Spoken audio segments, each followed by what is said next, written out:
Oklahoma has received a lot of rain over the past few months. Some places around Stillwater are 150 to 250% of normal precip.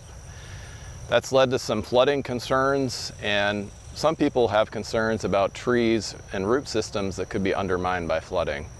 So I'm standing in front of a cottonwood tree. It's the large tree behind us. Cottonwood grows really well in floodplains. Now, we need to distinguish that between where it grows and something like bald cypress, which grows in a swamp, constantly inundated by water. Cottonwood grows in places that flood periodically, but the water eventually drains. So it usually grows in places with poorly drained soil. Often scouring floods will expose bare mineral soil, which is really good for cottonwood regeneration. The seed is able to germinate in bare mineral soil, and it will also root sprout. So cottonwood does well in this kind of environment.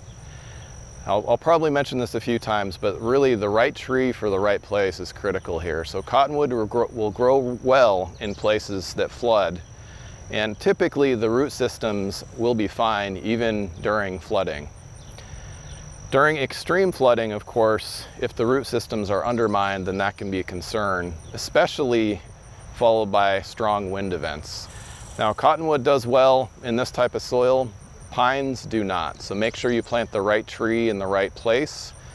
Also make sure that when you're planting, the root system goes straight down. It doesn't J-root. In other words, it doesn't curve back up again after it hits the bottom of the hole you've dug.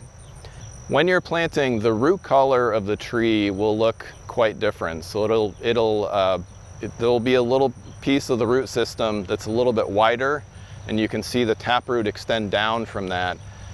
And where you see that root collar is where you want to plant that, right at the soil surface. So make sure that that's not showing once you firmly seed it in the ground.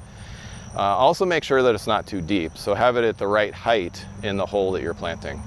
And if you plant trees that way, right tree in the right place, then they should do fine.